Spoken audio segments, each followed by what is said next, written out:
My dream is that this is the first of many such concerts. I'm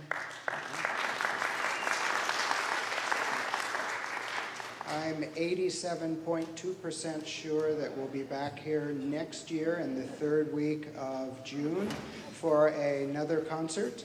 My goal next year is to add one more city in Montana. In the third year, I want to add 3 more so that this festival rotates around, eventually to some of the larger cities, and then hopefully to some of the more remote areas in the state, so that eventually we can bring the great composers here in the state and the wonderful performers to everybody. And so that's my goal, that's my dream. That, of course, takes money, so if you're patrons of the Myrna Loy, please continue. They've been very generous. When I proposed this idea to Ed a couple years ago, I got through about 2 sentences, and he said, yeah, let's do it. And so without his support and the support of the entire Myrna Loy staff, we wouldn't be here tonight. So let's give them one more round.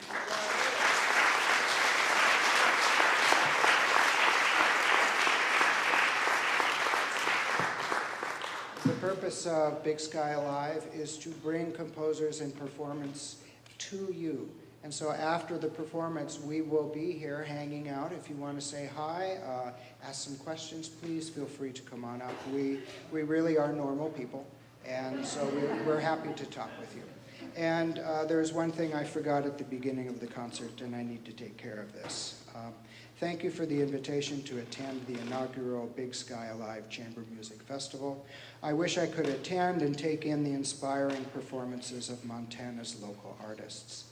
I am pleased to recognize June 23rd, 2014 as Big Sky Alive Day in the state of Montana. I would like to thank all the organizers and sponsors who helped put this event together. Without them, this event would not be possible. While staying in Helena, please enjoy the city's scenic backdrops, cultural arts, and rich history that have played a significant role in the foundation of our state. I wish you all the best of luck on your inaugural season and all future Big Sky Alive festivals. I encourage all Montanans to attend Big Sky Alive at the Myrna Loy Center for the Performing and Media Arts. Sincerely, Governor Steve Bullock.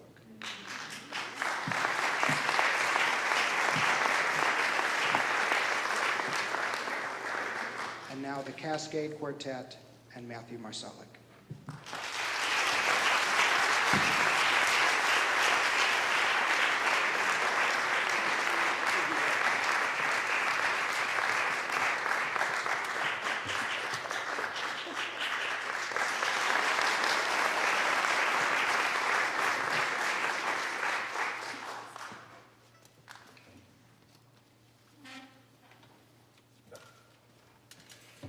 It's such a pleasure to be sharing some music with you tonight. I can't say what a pleasure it's been to play with this great ensemble. Such great musicians, playing everyone's music tonight. Aren't they amazing?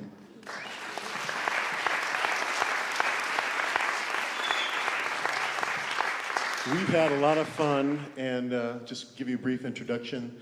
First piece we're going to play is called Wolo Sofoli, and that's a Malian phrase. Wolo means house, so means from the house, and foli means to play.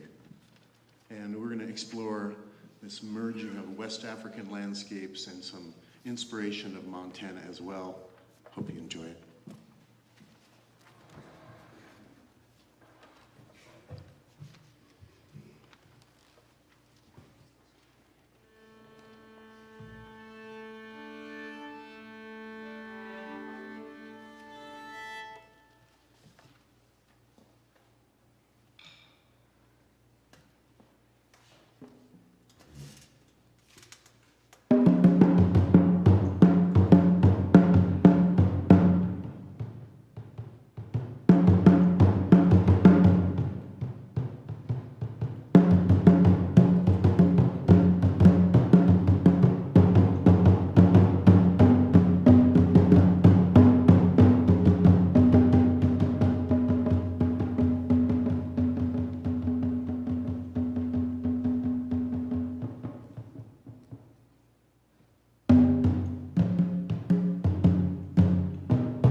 Thank you very much.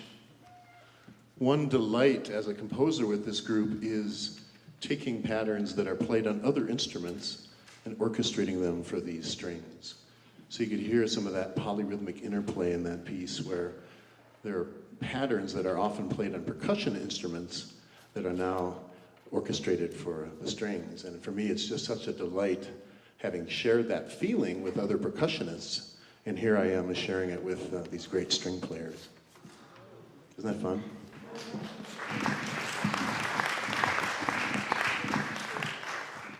So we're going to do one more piece in this kind of fusion vein here. This is called Malian Intermezzo. And it's just kind of an homage to the influence I've gotten from Mali and from West African music. And I'm going to try a different instrument here. That first piece had the dunun drums, and now I'm going to pick up the djembe, and we'll take you on this ride, Malian Intermezzo.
So this next piece pushes the boundary of what music is. For me, music is an organization of sound. And this next piece has sound in 3 different categories.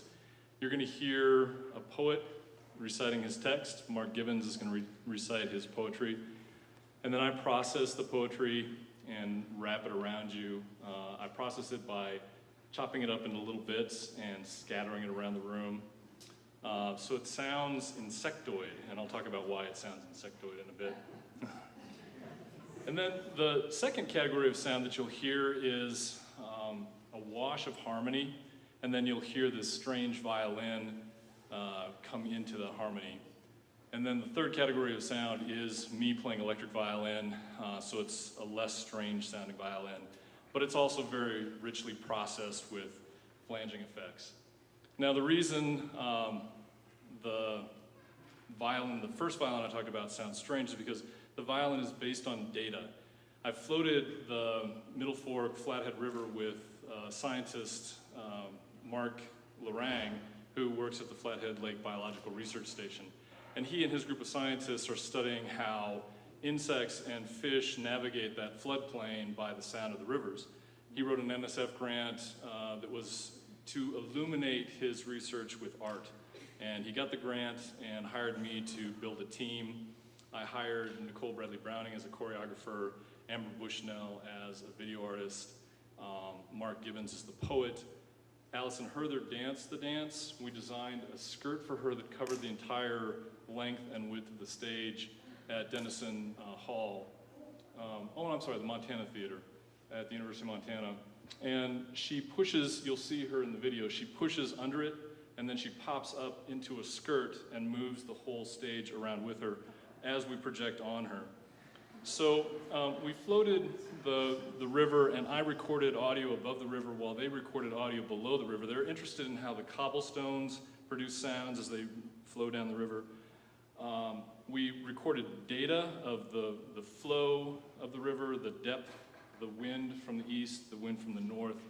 At the same time we were recording data at the research center so that we know that the 3 times that we floated the river and were recording the data, we know that a train passed by, so that's why we hear this low frequency in the recordings.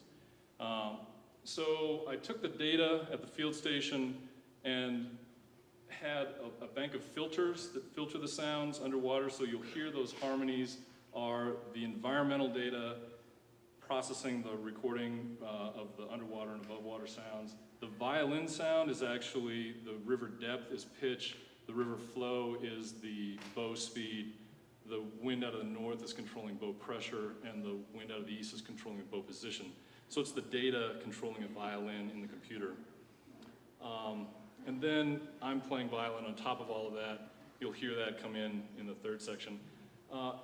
This is a fixed media version of a live performance that we ran for a week last May 2013 at the University of Montana. We performed it on a stage, maybe half again the size of this stage. I was playing violin on this side, Amber was processing her video on this side. Stephen Kalm was reciting the poetry as a live narrator, and then the dancer was in the middle of the stage. We projected on the dancer from above, we projected behind the dancer with the panel that you'll see in the back. Amber was videoing the dancer and processing the video image of the dancer, and my music was processing the video that you'll see around the dancer. And then Amber was also building this animation around the dancer of all these river plants and animals. So there's a ton going on. You'll hear the poem is recited by Mark Gibbons in this case, and then we're doing all the music and all of the animation around it. So it's only 5 minutes, but it feels much longer because there's a lot going on. So I want to thank the staff for figuring out the sound system today. We got the surround sound going in here, so you'll hear Mark speaking his poetry in the front, and then you'll hear my music washing around the room. Enjoy.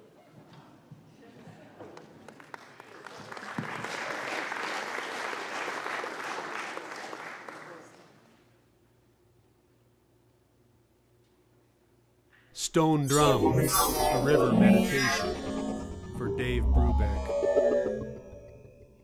Water, everything, every living thing is hardwired to the sound of water, flowing water. From the trickling of melting glaciers to the thundering of Niagara Falls, we're all drawn, all thirst toward its damp promise. Be it pool, puddle, or brook, we wouldn't exist without water. It seems obvious we invented music listening to rivers and streams, the pouring rain, dripping eaves, observing nature's changing hypnotic ways, our preoccupations with weather, lapping waves, the howling wind, campfire embers, and licking flames.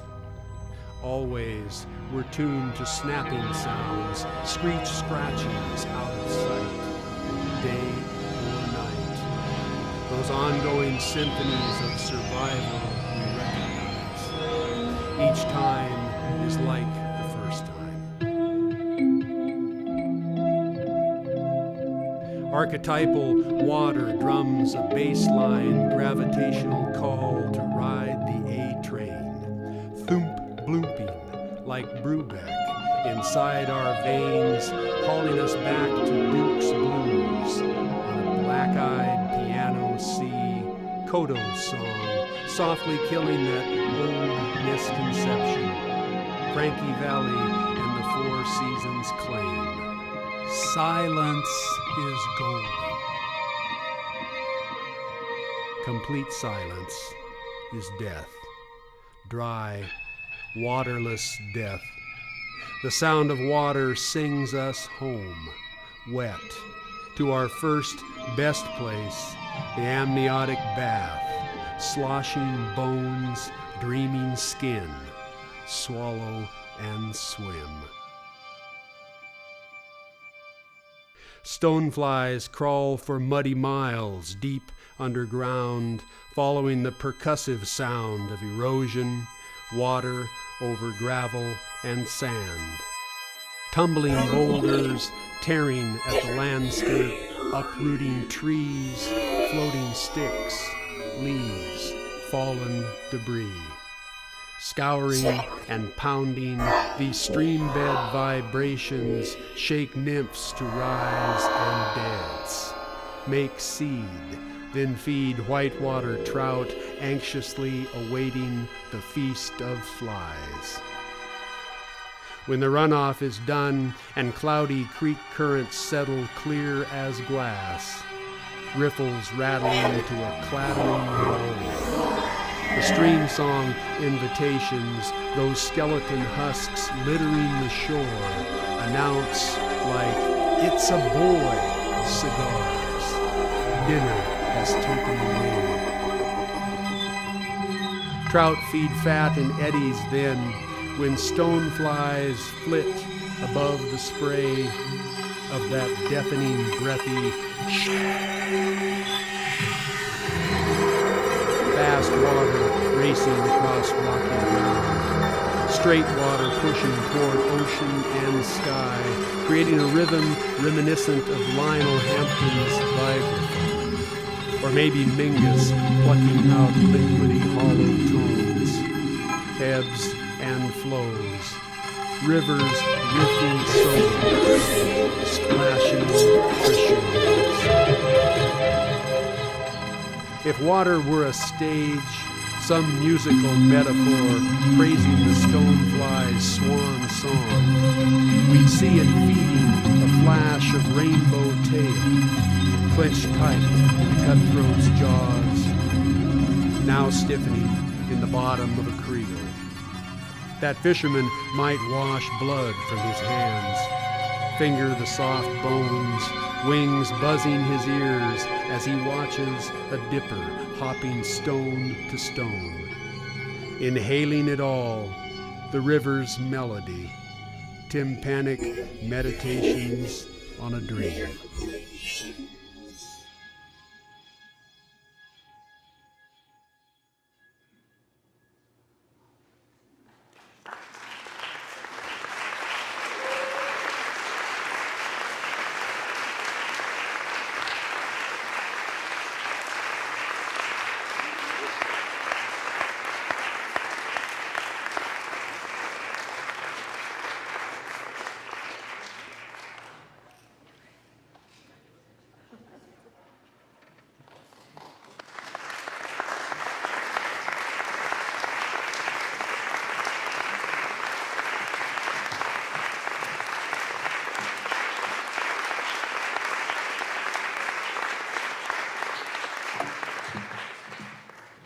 thank you very much.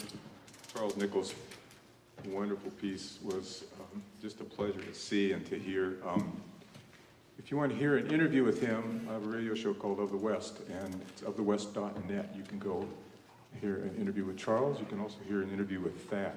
Thank you all for coming and supporting new music, which is probably defined as music that's longer than 6 minutes, played by living people and written by living people, and you're lucky if you get to hear it twice or perform it twice. And I want to thank at this moment just the supporters of new music here. That's you, and also Ed Noonan, who'll probably get tired of this by the time he's fully retired, but Ed has been such a champion of this in the whole state. We really appreciate everything he does. And we appreciate the Cascade Quartet, who have devoted much of their repertoire to new music and have actually, this piece that I wrote was written for the Cascade Quartet and commissioned by them, so I thank them. First movement is called Goes By Itself, and Carries. And those are Assiniboine words for car and truck. But in my language, it's turned into a train, I'm afraid. It just kind of does that. Minerva Allen, who is an Assiniboine woman who has really devoted much of her life to preserving native languages. So this is a kind of a motor piece, this first movement. The second movement is called R.I.P., Three Charlies. I was imagining the creative spirits of three people influential to many of us who loosely have Montana connections. Three Charlies. Charles Ives, great composer from Connecticut, who really showed a lot of us how to be American composers when Europe was dominating the whole musical scene.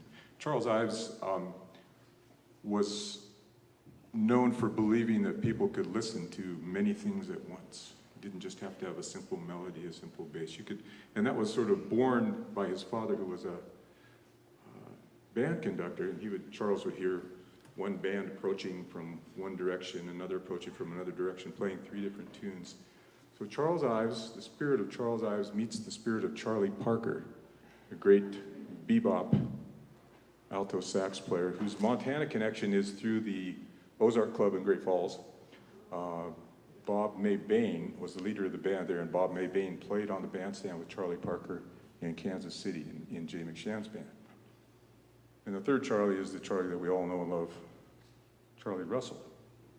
I have no idea whether he even liked music.